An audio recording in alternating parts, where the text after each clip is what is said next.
رب العالمين والعاقبة للمتقين والصلاة والسلام على سيد الأنبياء والمرسلين وعلى آله وأصحابه أهل بيته أجمعين أما بعد أعوذ بالله من الشيطان الرجيم بسم الله الرحمن الرحيم وقولوا مع الصادقين صدق الله من الشاكرين والشاكرين بلغنا رسوله الأمين النبي الكريم نحن على ذلك لمن الشاكرين والشاكرين والحمد لله رب العالمين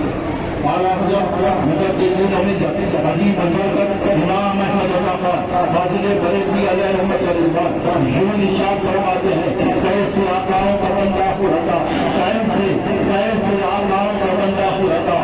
کوئی والے میرے سرداروں کے آئیے سب سے پہلے ہمارا ان کائنات کے حاضر و محتاج حبیب انتظار ایک صحابوں کے ساتھدار مدینے کے تاجدار دونوں عالم کے مالک و محتاج جناب احمد مصطفیٰ محمد مصطفیٰ صلی اللہ علیہ وسلم کی مقدس بارگاہ میں ایک مرتبہ جھوم کر تڑپ کر بارگاہ رسالت مآب صلی اللہ علیہ وسلم میں درود پاک پڑھنے کی سعادت ہم حاصل کریں اور قریب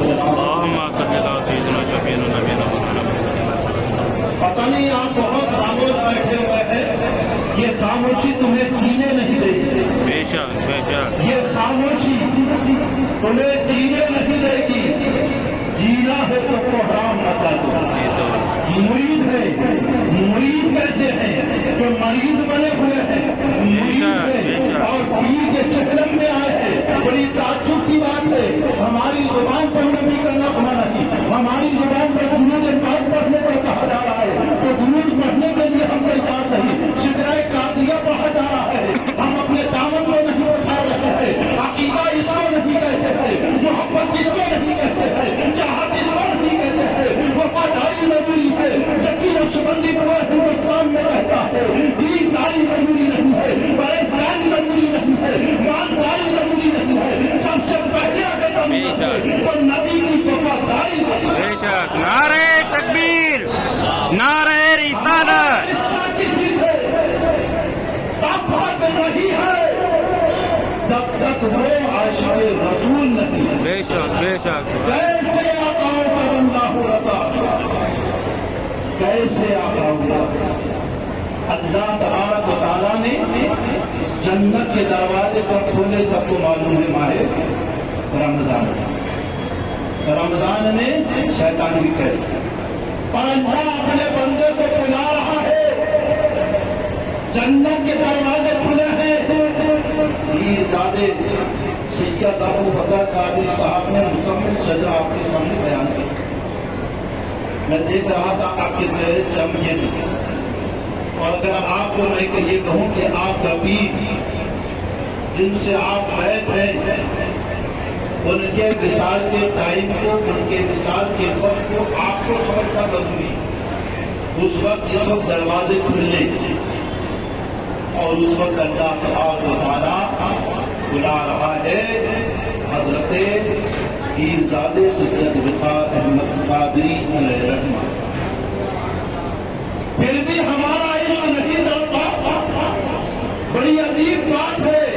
ہم تو یہ چاہتے ہیں کہ عقیدہ مضبوط ہو ہم تو یہ چاہتے ہیں کہ ایمان مضبوط ہو پیری مریدی کوئی کہانی کا کھیل نہیں ہے دامن پکڑ لیا ہم جنت میں چلے جائیں گے نہیں بزرگوں کی تعلیمات کو دیکھیے خانقاہی نظام کو دیکھیے مرید 40 سال اپنے پیروں کی بارگاہ میں پڑے رہتا تھا آپ نہیں جانتے ہیں پیر دادے وقار احمد علیہ رحمہ کے پیروں میں جن سے نقشبندی کا اعزاز حاصل کیا گیا شہزادہ حضور حضرت سید مفتی امام الاسلام حقی القائنی نقشبندی علیہ رحمت و رضوان نے اپنے صاحبزادہ اکبر کو نوازا تو خلافت و اجازت کے بعد حیدرآباد کی مشہور خانقاہ محدث قطن حضرت علامہ مولانا سید عبداللہ نقشبندی حسینی علیہ رحمت و رضوان کی بارگاہ میں آج کل جانشینی بڑی آسان ہو گئی ہے میرے الفاظ کسی کو برا لگے چلے گا لیکن حقیقت یہ ہے کہ ہم نے پیر صاحب نے یہ سمجھا کہ ابا کا انتقال ہوا بیٹا بیٹھ گیا بولے الفاظ ہے لیکن آج تربیت وہ نہیں ہے جو تربیت تربیت پہلے خانقاہوں میں دی جاتی تھی، پہلے نوازا جاتا تھا، اسے طریقت و تصوف سمجھایا جاتا تھا، اسے علم دین سکھایا جاتا تھا، اور اس کے بعد اس لائق کو بن گیا تھا کہ مسجد پر بیٹھ کر ان کو ہدایت کرتا سبحان اللہ ہمیشہ آپ نے سنا نہیں نا سورہ مبارک کا زبانی سنا ہے اس لیے کہ مریدین کو یاد ہے لیکن مرید بڑا کافی یہاں چمکتے چمکتے چہرے آپ کے سامنے موجود بے شمار خانقاہوں کی سجادگان موجود ہیں اور بالکل بیچ میں شہزادہ غریب نواز ہند کے راجا ہم سب کی بارگاہ سے اپنا چمکتا ہوا چہرہ سے آپ کو پہچا کر دادے میرے برادری بزرگ ہیں جن کے بے شمار مریدین ہیں میں آخری چند لمحات میں آپ سے رخصت دوں گا خانقاہی نظام کے یہ جذبے کو آپ نے ابھی چہلم بہت ہوتے ہیں لیکن پھر راجدان اور مشاہد کے چہلم اور عام چہلم میں فرق عام میت میں اور اللہ والے کی موت میں آپ نہیں جانتے سرکار نظام الدین نظام الاولیاء علیہ السلام کا وصال ہوا اور جنازہ نہیں کرتا ایک عاشق کا سرکار ساری دنیا سے ملنے کے لیے آتی تھی آج آپ نہا دھو کر لوگوں کے کانگے کا سوال کیا عاشق نے اتنا مضبوط آپ کو نکلنا جب سوال کیا نا تو آپ نے اپنا ہاتھ کمر سے باہر نکالا اور نکال کر اس طرح سے اشارہ کیا کہ میں اس کو ملے اس سے اللہ سے وہ اللہ والے کا مقام الگ اور عام آدمی کا مقام الگ قبرستان میں دیکھو جا کے خراب دکھتا ہے کہیں کہیں پھول دکھتے ہیں اور کہیں کہیں خالی پھول دکھتے ہیں تو جو پھول والے ہیں وہ پھول لاتے ہیں اور جو پھول والے ہیں وہ پھول جمع کرتے ہیں بے شک بے شک بے شک لیکن ہمارا ایمان کیا ہونا چاہیے سارے اچھوں میں اچھا سمجھتے تیرے اور اچھوں میں اچھا ہمارا نبی کون دیتا ہے دینے تو رک جائیے اور دینے والا ہے سچا ہمارا نبی آپ بولے آپ بے شک بے شک اب جان آئی آپ بے شک تو اب جان آئی تو ہم بھی آپ کو کہنا چاہتے ہیں کہ عاشق بنو غافل مت بنو بے شک بے شک اور مرید بنے مریض مت بنو اب مرید کیسا ہونا چاہیے سمجھنے کے لیے چلو غریب نواز کی بارگاہ ہند کے راجا کی بارگاہ ہے غریب نواز کی وہ بارگاہ ہے جہاں سے کوئی تعلیم لیکن اس کو سمجھنے کے لیے یہ ضروری ہے ایک ابا نے ایک ڈبا ڈبا بات سمجھ میں نہیں آتا ابا نے کہا بیٹا اس ڈبے میں 5 لیٹر دودھ بیٹے نے کبھی ڈبے کو دیکھا کبھی ابے کو دیکھا کبھی ڈبے کو دیکھا کبھی ابے کو دیکھا بولے ابا اس میں 5 لیٹر دودھ نہیں آتا بولے نا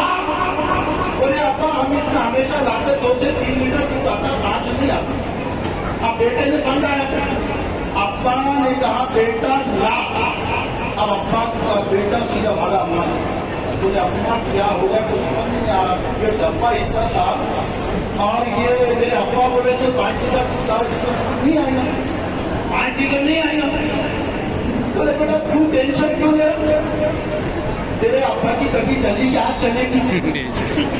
ان کو گھر میں آنے ان کے سامنے کھانا رکھتے تھے پھر وہ کھانا کھاتے میرا گانا شروع ہوتا وہی ہوتا بولتا بیٹے نے مانا کیا لیکن آؤ غریب نواز کی بارگاہ ہے ہند کے راجا کی بارگاہ ہے ہند کے شہنشاہ کی بارگاہ ہے غریب نواز نے اپنے مرید سے ارشاد فرمایا مرید نکالنا اور اتنا بڑا کاسا یہ کر کاسا کتنا بڑا تھا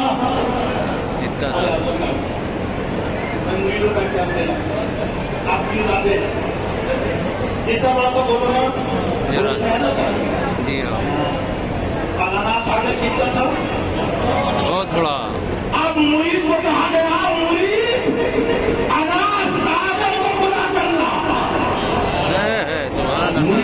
نے کہا بڑی نماز یہ تو چھوٹا سا ہے، اس میں آنا شاگرد نہیں آ سکتا ہے، یہ بڑا ہونا چاہیے، اس میں آنا شاگرد نہیں آ سکتا ہے، لیکن رہتے پیر مقا خوب مزہ دیتی ہے، رہتے پیر مقا خوب مزہ دیتی ہے، سلسلہ سامنے کوثر سے ملا دیتی ہے۔ سبحان اللہ، سبحان اللہ۔ مرید وہ تھا جس نے غریب نواز کی بارگاہ میں عرض کیا آقا حکم آپ کا ہے، برتن کتنا بھی چھوٹا ہو اسے ضرور آنا ہوگا۔ بے شک، سبحان اللہ۔ تو آپ کا عشق ایسا ہے اپنے پیر کے تعلق سے اور آپ کو محبت ہے اس کا مطلب آپ کا نظام کے سب سے اللہ تبارک و تعالیٰ کی بارگاہ میں دعا ہے کہ پروردگار عالم مجھے اور آپ کو اپنے اپنے پیران اعظم سے فیض اٹھانے کی توفیق و نصیب عطا فرمائے۔ اللہ کو دعوانا والحمد للہ رب العالمین۔